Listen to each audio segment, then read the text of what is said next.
y Artes, con una trayectoria también muy importante y que por eso nos está acompañando.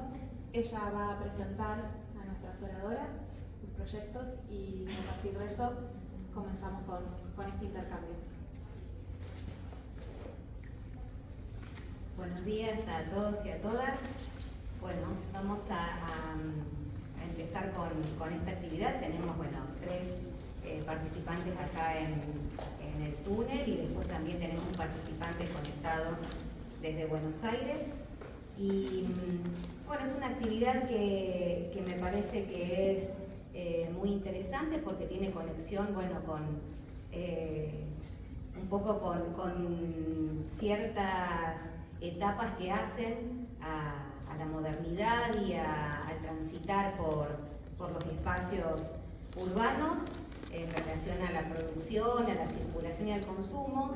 Y bueno, pensaba cuando estábamos con los preparativos de la charla que ese caminar sin rumbo que hace como una de las características de la modernidad en la figura del flaneur, de ese personaje que Baudelaire trabaja y que no tiene traducción al español, que tiene que ver con los orígenes de las galerías en la primera mitad del siglo XIX y que ese laberinto de pasajes que hacen que justamente las personas puedan perderse sin rumbo por esos espacios para protegerse del clima, en muchos casos, responden a una cuestión medular de la modernidad, que es esto de la transformación, de la ciudad que cambia y que cambia sin cesar, y que es algo que podemos dar cuenta a partir justamente de los ejemplos generales, pero de los casos particulares de los que se van a hablar en esta mesa, y que en Argentina tuvo referencias muy, muy importantes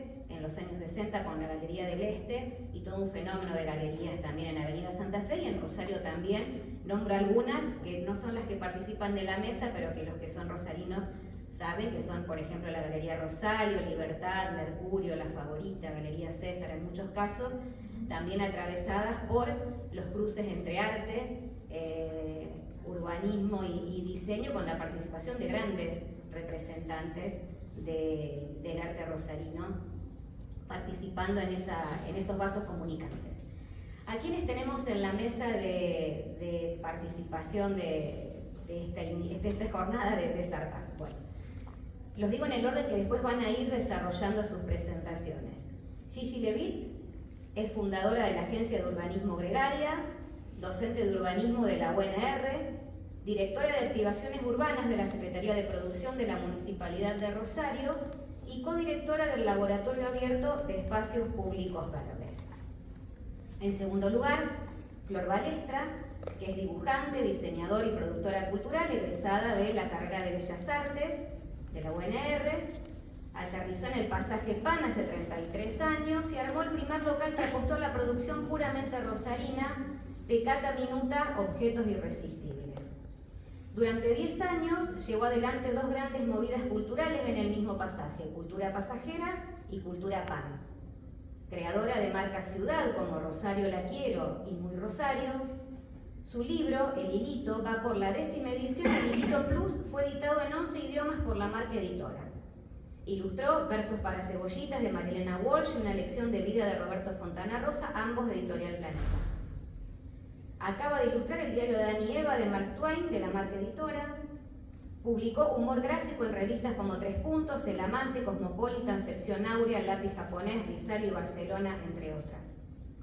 Realizó dibujos animados para Juana Molina, Fernando Kabusaki y Caloy en Ánima, Buenos Aires. Fue subsecretaria de Cultura de la Municipalidad de Rosario en el periodo 2008-2011 y actualmente dirige el Teatro Astengo y dibuja todos los días. Guillermina Igelman, diseñadora, gestora cultural, editora y consultora. Motivada por el trabajo en equipo, la innovación y la creación de redes y comunidades, a lo largo de las 2 últimas décadas lideró y organizó diferentes proyectos que reúnen actores de los sectores público y privado. Le interesan las dinámicas culturales de nuestra región, el cruce entre el diseño y la creatividad y su importancia para mejorar la calidad de vida de las personas. Participa activamente en las industrias del arte, de la gestión cultural, del diseño, de la gráfica, editorial de moda y retail, de la comunicación, del tercer sector y sector público, del emprendedurismo y recientemente del NFT. Llegó al Pasaje de la Nación junto a su socio José Sainz hace 2 años y medio con Feria Niña, tienda de arte gráfico, para empezar a darle un nuevo perfil a la galería y acompañar la iniciativa de la administración de apoyar proyectos locales con propuestas 100% rosarinas. Por último, Hernán Taramán es abogado y un emprendedor argentino. Es el dueño de la Galería Patio del Liceo, un espacio cultural y comercial en el corazón de Buenos Aires. Ex colegio de señoritas y luego un shopping, Taramán se encargó personalmente de restaurarlo y transformarlo en un centro de arte y diseño. Su visión emprendedora lo empujó a ver el potencial del lugar y convertirlo en un espacio vibrante, con locales de arte contemporáneo, librerías, talleres y un bar. Se enfrentó a muchos desafíos que incluyeron juicios y negociaciones con inquilinos, pero finalmente logró crear un espacio único y atractivo. Uno de sus principales objetivos es fomentar la originalidad y la creatividad en los emprendimientos que se establecen allí y tiene una lista de espera para quienes desean unirse. La Galería Patio del Liceo ha sido destacada en publicaciones como The New York Times y Página 12 y se convirtió en un punto de referencia de la escena cultural y artística de Buenos Aires. Bienvenidos, Gigi Levitt.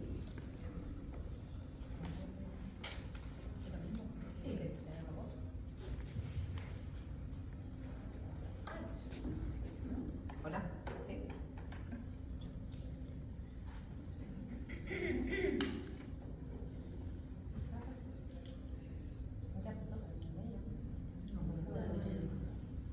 Hola, bueno. Gracias por la presentación. Hola a todos. Sean muy bienvenidos y para mí es un honor estar acá sentado entre medio de ellas dos. Ahora voy a explicar por qué también. Pero bueno, se me ocurrió que el panel decía sobre el arte en el espacio urbano y nosotros estamos trabajando con un proyecto de galerías híbridas, vamos a contar un poco, pero quería empezar a... ¿Cómo es esto? A lo mejor tengo que contar. Ahí estamos. Quería empezar a contar un poco sobre qué es el urbanismo, ¿no? Qué es la planificación urbana, qué es el diseño urbano en sí, antes de llegar al arte en el espacio urbano. Yo vengo de la disciplina del urbanismo, y el urbanismo tradicionalmente o históricamente era una disciplina que tomaba la ciudad como si fuese un gran proyecto que podía decidir alguien desde una oficina, ¿no? Quizás en el siglo, después de la revolución industrial, bueno, los grandes trazados urbanos eran dirigidos por los imperios, con un varón que decidía cuál iba a ser el gran proyecto de ciudad, muchas veces basados en, bueno, una intención de higienización de las ciudades a partir de la revolución industrial, de la contaminación, del hacinamiento de las primeras poblaciones que venían del campo a la ciudad, a los primeros obreros, y eso eran las primeras ideas del urbanismo, así como un trazado macro, general, con grandes perspectivas, grandes monumentos, grandes movimientos de lo que era el proyecto de la ciudad.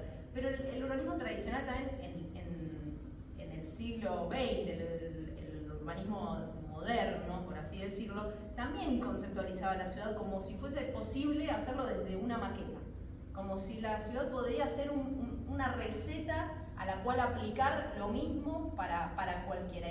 Y en eso había una gran problemática, era una por demás simplificación del individuo, por demás simplificación de los espacios, por demás simplificación de la cultura, de la diversidad, de las distintas miradas y de todo lo que realmente significa la ciudad para nosotros, ¿no? Para las personas que la vivimos. Había como, los espacios podían ser privado o público y la ciudad tenía esa funcionalidad, ¿no? La casa y el trabajo y a lo sumo la movilidad.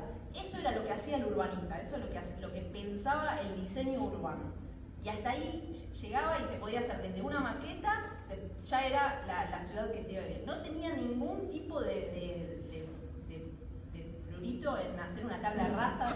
O sea, por ejemplo, Le Corbusier, uno de los grandes arquitectos del siglo XX, lo que planificaba para París era una tabla rasa de París y unas torres todas iguales, y arrasaba con todo París. Imagínense lo que eso hubiera sido para todo lo que es la cultura, la historia, la idiosincrasia, todo lo que eso significa.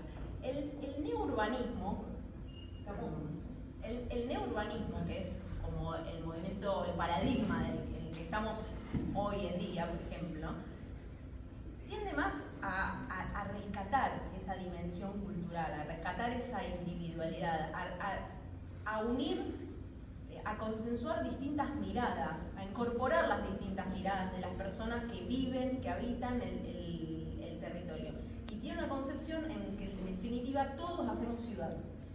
Todos hacemos ciudad. No es que solo el gran urbanista va a venir y hacer un gran trazado y ahí va a quedar el proyecto de la ciudad.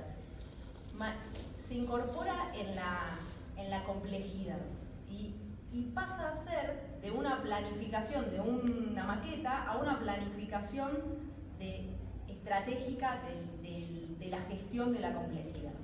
Entonces, saca esa exigencia del proceso y se enfoca en objetivos comunes, en objetivos que tenemos todos para vivir mejor, quizás, y explora esto de la deriva o de las distintas miradas o de la participación ciudadana o ese tipo de instancias. Estas son 4 corrientes que están hoy en boga, digamos, en lo que es el neourbanismo, que es, la primera es el urbanismo para la gente. Parece sencillo, pero obvio, claro, pero no sucedía. Jangel, que es el ideólogo quizás el más referente de esta corriente, y también el nombre de mi gato, porque no se podía llamar Trotsky, básicamente, si no estaba ahí. Lo que dice que nosotros sabíamos hasta ahora mucho más de lo que era el ambiente ideal para una iguana que lo que era para un ser humano. O sea, teníamos mucho más en cuenta las necesidades que nuestras propias necesidades. No sabíamos qué nos hacía bien, qué nos gustaba.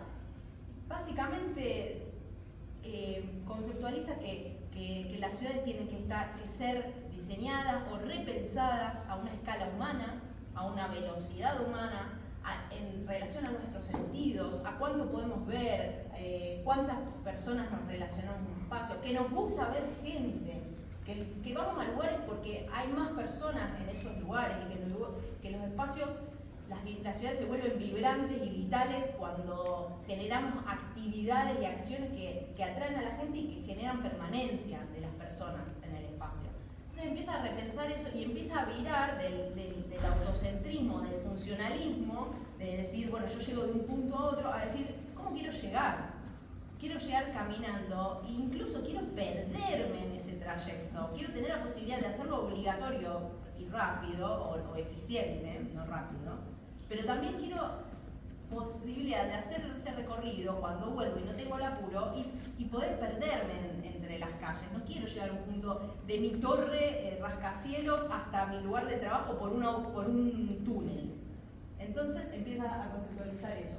El urbanismo táctico lo que dice es, bueno, probemos acciones que sean sencillas, que sean rápidas, que sean quizás económicas o que no tengan tanto impacto político incluso, pero que la gente se las apropie, que la gente les guste, que sea algo sencillo y rápido y después podamos ir escalando o itinerando, incluso poder fallar, o sea, ya preverse la posibilidad de poder fallar o poder escalar o poder mejorar en el proceso, ir agregando, ir sumando.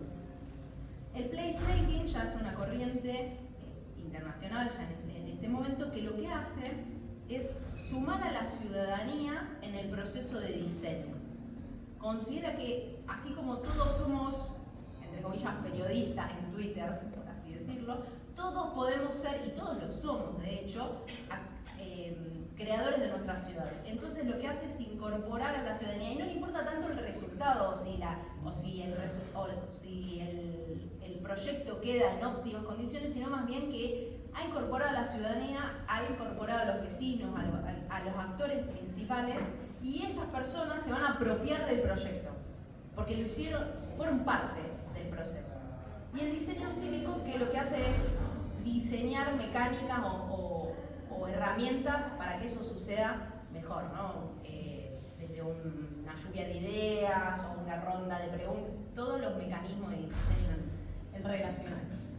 Entonces, lo que se basa es abordar la complejidad, generar resultados que nos gusten, que sean beneficiosos para nuestra calidad de vida, que sean agradables, que sean lindos, que sean estéticos, que sean divertidos, que sean vibrantes, que tengan toda esa emoción que el urbanismo anterior dejaba de lado, ¿no? Y fortalecer la comunidad, generar una comunidad unida, con vitalidad. Obviamente intentando ser cada vez más eficaces en los procesos y poder escalarlos y llevarlos a otras escalas, pero también siempre apuntando en la rectificación equitativa del uso de los espacios, del aprovechamiento del espacio público, que no todo de los automóviles. Fíjense que esa rotonda, bueno, tiene a lo mejor media calidad dudosa, diría Guillermina. A lo mejor no era necesario que todos los autos estén girando porque podían girar de otras maneras. Entonces lo que se busca es generar espacios de encuentro ciudadano y que los autos vayan por otros carriles que tengan la función de movilidad, pero que se pueda tener un aprovechamiento mayor del espacio público para los vecinos, para el encuentro, para la recreación, para las infancias. Fíjense, la ciudad siempre la ciudad está pensada como para hombres de 30 años más o menos, que puedan saltar al colectivo, que pueden correr, bueno. Y espacios que no tengan funciones, sino que puedan ser lúdicos, que puedan ser recreativos. Eso de arriba es Nueva York, y eso es una de las acciones tácticas más interesantes que hubo, por lo menos las más emblemáticas. Dijeron, bueno, por una semana vamos a poner sillitas y vamos a hacer que el Times Square no sea un nudo de automóviles, porque se llama bueno, pero en todos lados los mataron, por así decirlo. En todos lados hay una resistencia al cambio. El statu quo es fuerte, y esto no sé si nos va para atrás y después va para adelante y va para atrás, pero demuestra que son procesos felices, eficaces, que tienen su sentido y que pueden hacerse de una manera de un urbanismo que no es tradicional, que no es desde la oficina, que es con la gente y desde la gente y para la gente. Times Square significa plaza, y todo menos una plaza era Times Square, era un nodo de automóviles. Y dijeron, bueno, por una semana vamos a poner unas sillas y vamos a ver qué hace la gente, y hoy es imposible sacarlo, porque está todo el mundo ahí en el Times Square. Así que bueno, yo quería traer algo de eso para Rosario. Participaba en la red de Placemaking Internacional, en la de diseño cívico, me he metido por todos lados. Decía, bueno, ¿cómo puedo traer esto a Rosario? Y siempre pensándolo desde la persona, desde el ciudadano, desde mi propia historia de vida. Bueno, ¿cuáles eran las necesidades? ¿Qué necesidades había? Necesidades de encuentro, de socialización, necesidades incluso de productividad económica o de desarrollo. Básicamente el nuevo urbanismo, estas concepciones integran todo lo que se llama la pirámide de Maslow, no sé si la conocen. Algunos dicen sí, no, pero la odiamos. Bueno, y ahora el círculo, no sé qué, bueno, no importa. Pero el círculo por ahí mejor. Perfecto, porque pirámide daba una sensación. Bueno, pero por lo menos ya fue un avance con respecto a la necesidad de trabajar, dormir y. Fíjate, busca Max Niff, un chileno. Perfecto, bueno, entonces. El que habla en relación a. Sí, el desarrollo humano integral, en definitiva, que lo que hace es comprender que necesitamos, tanto como las necesidades básicas, entre comillas, también, entre comillas, de comer, también necesitamos seguridad, también necesitamos sociabilizar, también necesitamos desarrollarnos a nosotros mismos, capacitarnos a nosotros mismos, y también necesitamos algo que Maslow llama autorrealización, que es decir, poder soñar con algo que podemos llegar a hacer y por lo menos intentar llegar hacia eso. Y las ciudades tienen que permitir que eso suceda. ¿Y qué pasaba? En el centro de Rosario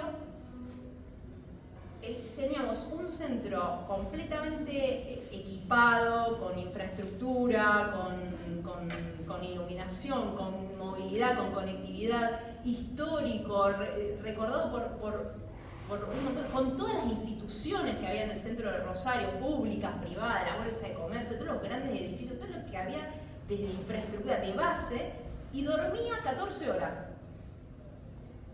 14 horas durmiendo. Y eso es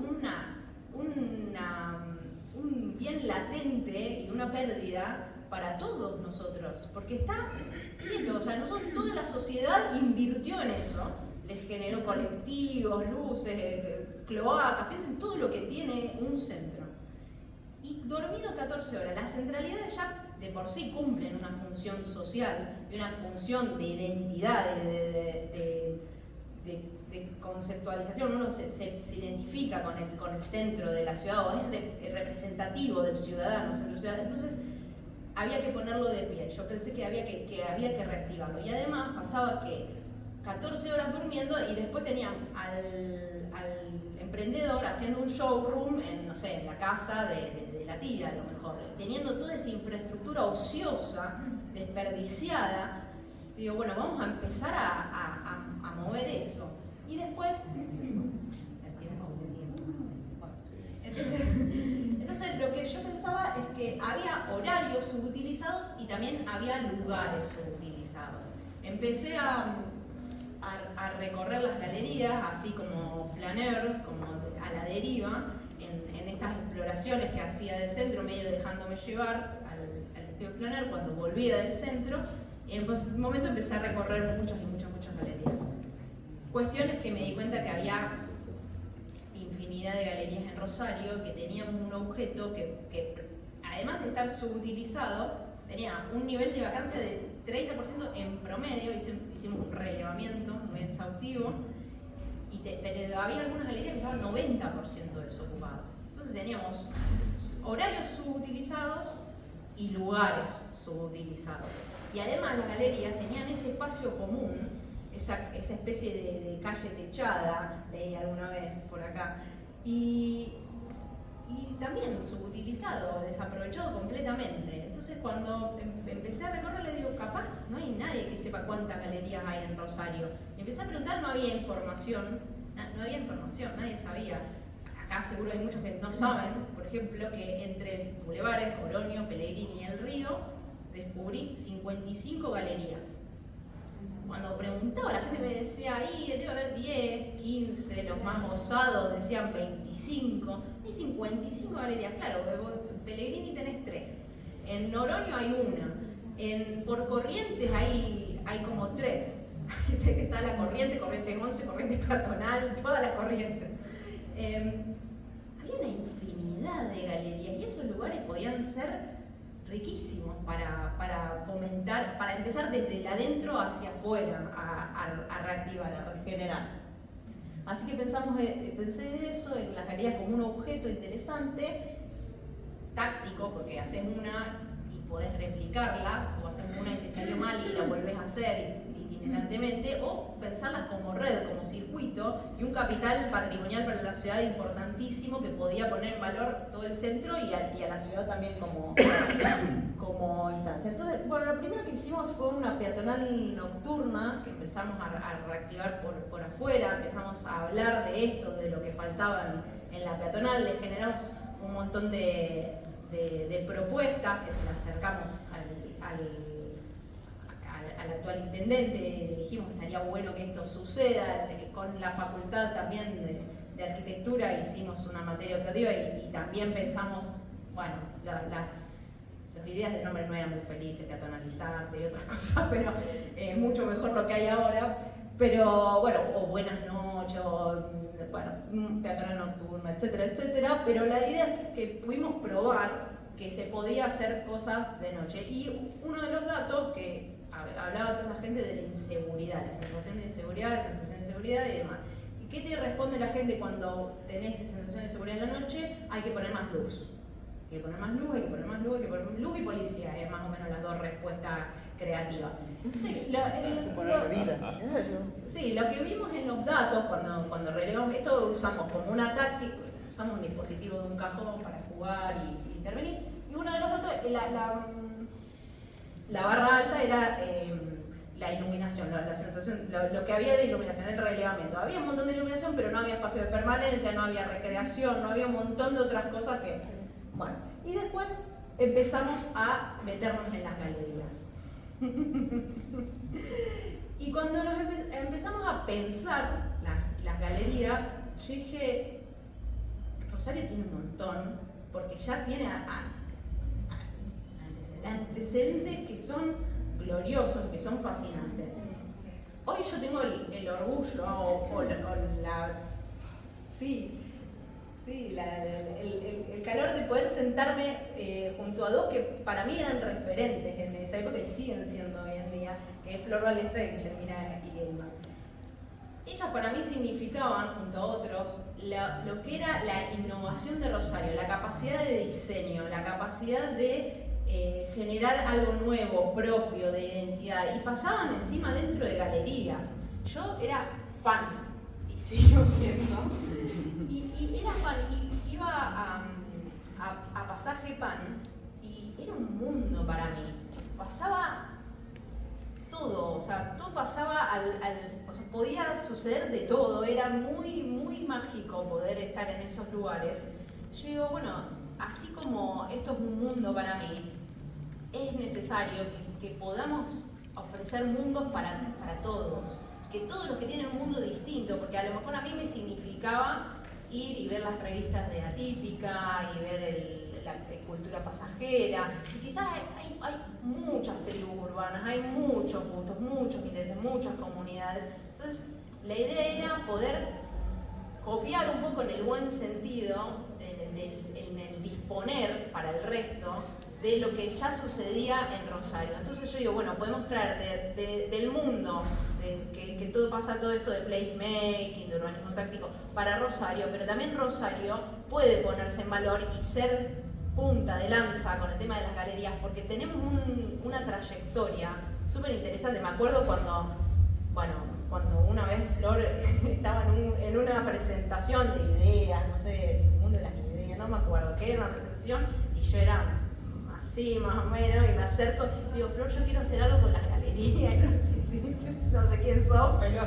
Y mucho tiempo después nos conocimos realmente, o cuando Guilla cerró la Típica y fue el cierre, y yo me fui a buscar todas las pilas de Atípica que sobraban y me las llevé a mi casa y las ponía en centros culturales, las repartía, las llevé hasta Buenos Aires, para todos lados, y para mí era una joya poder tener eso conmigo y poder creer que eso era de Rosario. Era fabuloso para mí. Y bueno, la Galería del Liceo, que también va a ser orador al final, que también iba a Buenos Aires, y yo era fan de poder ir a esos lugares. Entonces, bueno, empezamos a hacer las primeras pruebas acá. Esta fue la primera activación que se hizo de Pasaje Pan, ahora que ella va a hablar mucho más de Pasaje de la Nación, gracias, estaba con Pan antes, cambiando de pasaje. Pasaje de la Nación, que ella va a hablar mucho más, pero esto, lo que empezamos a pensar es que las galerías eran espacios extraordinarios, en los que podía pasar algo distinto, que podíamos invitar incluso a comunidades de afuera a que los utilicen, que había muchos espacios sobrantes, hay para hacer de todo. Entonces, ¿qué podemos hacer con estos lugares? Pasaje de la Nación en ese momento se encontraba casi vacío en ese momento, y convencimos al Open House de que su comunidad de voluntarios, en vez de festejar acá, el Open House es un festival de arquitectura que se hace en muchas ciudades del mundo, que abre arquitectura que por lo general uno no tiene acceso a que todos puedan visitarla durante un fin de semana o algo así en algún mes del año. Entonces podés ir a visitar una obra de algún arquitecto, una casa de un privado, un edificio público, etcétera, etcétera, ¿no? Entonces la verdad que tiene como más de 100 edificios y lugares que pueden... Entonces convencimos al Open House que hiciera el festejo de sus voluntarios en la galería. Y la verdad que ahí está Cucurel, ya le gustaba el rosa, el que pintó los hilos.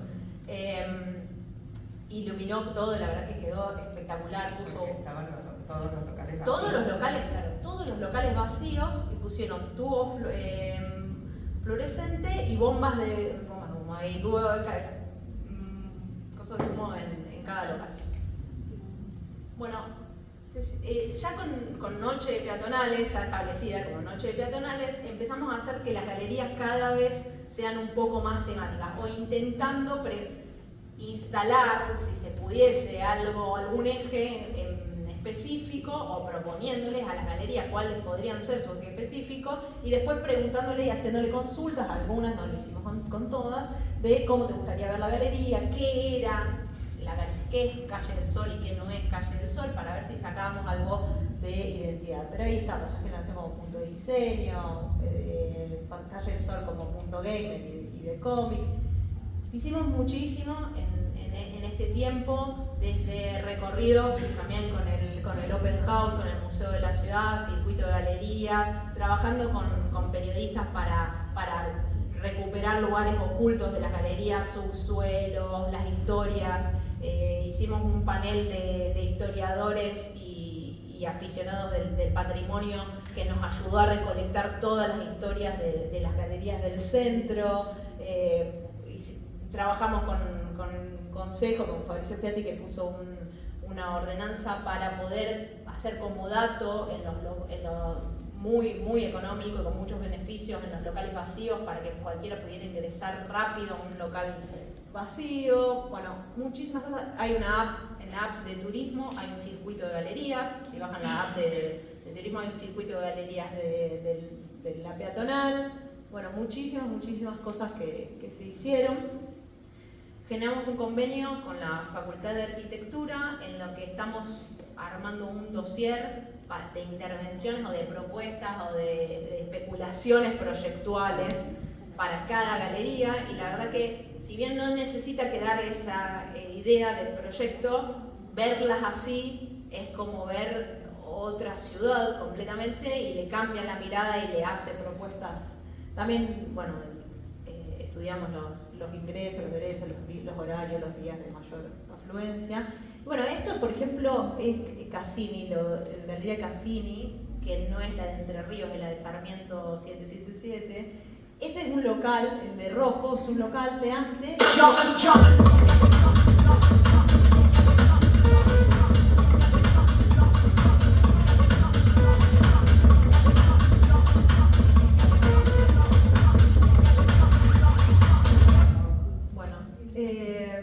Perdón, yo no sabía que tú tenías sonido. Bueno, está bien, este es el antes y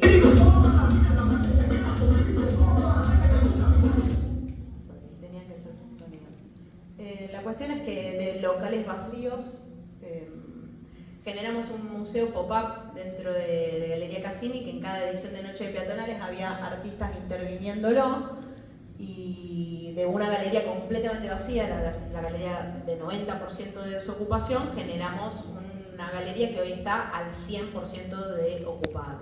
Y lo que hicimos hacer temático de proyectos culturales no funcionó, pero derivó en vintage. Entonces generó su propia idiosincrasia, su propia identidad, pero lo logró.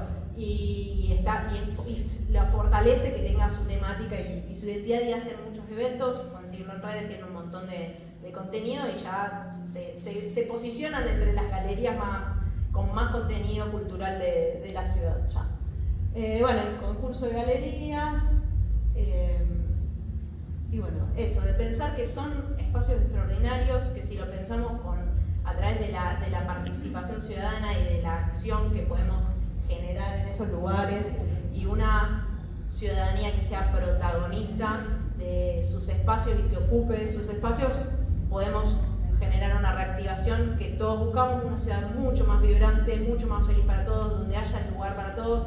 Como dice Jane Jacobs, las ciudades tienen para ofrecer algo a todo el mundo, siempre y cuando sean hechas por todo el mundo. Así que eso es todo. Esto es para que vean el grado de desocupación. No es mentira, el resto del área central mantiene cierto grado de desocupación. Las galerías, no digo que no vaya a rebotar, porque la situación, pero rebota posterior, rebota después, o sea, mantiene más tiempo. Hoy en día tiene menos desocupación que el microcentro en general, que el centro en general. Así que eso es todo.